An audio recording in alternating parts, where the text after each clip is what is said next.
অনেকেই আছে মুরগির পা, গলা, ছাটনা এগুলো খেতে পছন্দ করে না। আর এগুলো দিয়ে কিন্তু মজাদার একটা রেসিপি তৈরি করা যায়। আর এই রেসিপিটা তৈরি করে নিলে রুটি, পরোটা, ভাতের সাথে সবাই একদম চেটেপুটে খেয়ে নিবে। আসসালামু আলাইকুম, কি অবস্থা সবার? সবাই কেমন আছেন? ফারিয়াজ ব্লগে সবাইকে স্বাগতম। আজকে একটা রেসিপি তৈরি করে নেব। এখানে আমি পাতিলে কিছু তেল দিয়ে দিয়েছি। তেল দিয়ে কিছু পেঁয়াজ বাটা, তারপরে কিছু রসুন বাটা, কিছু আদা বাটা দিয়েছি। দিয়ে কিছু এলাচ থেতো করে দিয়েছি। তারপরে দারচিনি, তেজপাতা এগুলো দিয়ে মশলাটা আমি একটু তেলে ভালো করে নেড়েচেড়ে ভেজে নেব। ভেজে নেওয়া হলে কিছু পরিমাণ মতো লবণ দিয়েছি। তারপরে হলুদ গুঁড়ো, মরিচ গুঁড়ো, ধনিয়া গুঁড়ো, তারপরে গরম মশলার গুঁড়ো এগুলো দিয়েছি। দিয়ে আর একটু ভেজে নিয়ে পরিমাণ মতো পানি দিয়ে দিছি মশলাটা কষিয়ে নেওয়ার জন্য।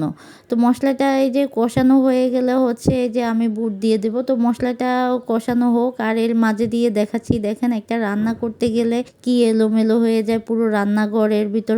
ভিডিও করতে হয়, ভিডিও করতে গেলে তো আরও দেখা গেল যে এগুলো গোছানো যায় না, পুরো এলোমেলো হয়ে যায়। এই যে আর এগুলো আমি রান্না করব, আর এর মাঝে দিয়ে এগুলো ধুয়ে নেব।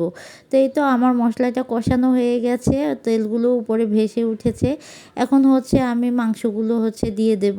তো এখানে আমি মুরগির পা নিয়ে নিছি। অনেকগুলো মুরগির পা জমেছিল আমার ফ্রিজে। আসলে কেউ খেতে চায় না, আমি একাই খাই, কিন্তু একা তো এতগুলো পা খাওয়া যায় না। গলা, ছাটনা, পা এগুলো কেউ খেতে চায় না। তো এখানে গলা, ছাটনা, পায়ের সাথে আমি কিছু সলিড মাংস দিয়ে দিছি। আমার মেয়ে এগুলো মানে হাড় খেতে চায় না, ও একদম সলিড মাংস খায়। এর জন্য ওর জন্য সলিড মাংস দিয়ে দিছি। তো এখানে আমার এই যে মাংসটা কষানো হয়ে গেছে। আর ফার্মের মুরগির মাংস বেশিক্ষণ কষাতে হয় না। তো কষানো হয়ে যাওয়ার পর ডাল দিয়ে দিয়েছি। ডাল দিয়ে যে আরও কিছুক্ষণ কষিয়ে নিচ্ছি। পাতিলে নিচে দিয়ে লেগে যাবে, তাই নেড়ে চেড়ে দিচ্ছিলাম। আর দেখেন কি ধোঁয়া, বাইরে থেকে বাতাস আসতেছে। বাতাসের জন্য, ধোঁয়ার জন্য একদম দেখা যাচ্ছে না। ক্যামেরাটা মুছে নিলাম। মুছে নিয়ে এই যে আমি ঝোলের জন্য পানি দিয়ে দিছি পরিমাণ মতো। আর এই যে কিছুক্ষণ পর বলক চলে আসছে। আমার এই যে ডালটা প্রায় হয়ে গেছে, এই রেসিপিটা প্রায় হয়ে গেছে রান্নাটা। আর আমি এমনই রাখবো, এর বেশি শুকাবো না। দেখেন ডালটাও অনেক গলে গেছে। তো নামানোর আগে কিছু ভাজা জিরার গুঁড়া দিয়ে দিছি। ভাজা জিরার গুঁড়া দিলে মাংস বা মাংসের যে কোনো তরকারিতে নামানোর আগে ভাজা জিরার গুঁড়া দিলে খাবারটা অনেক টেস্ট হয়। তো আমার রান্নাটা হয়ে গেছে, আগুন নিভিয়ে দিয়েছি। আর দেখেন এই যে পরবর্তীতে আমার রান্নাটা হয়ে গেছে।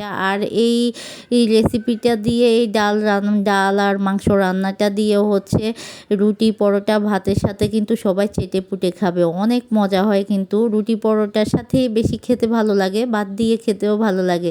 তো এই তো আমার ভিডিও যদি ভালো লেগে থাকে সবাই লাইক, কমেন্ট, শেয়ার করে পাশে থাকবেন। আর সবাই ভালো থাকবেন, সুস্থ থাকবেন, আমার জন্য দোয়া করবেন। আল্লাহ হাফেজ।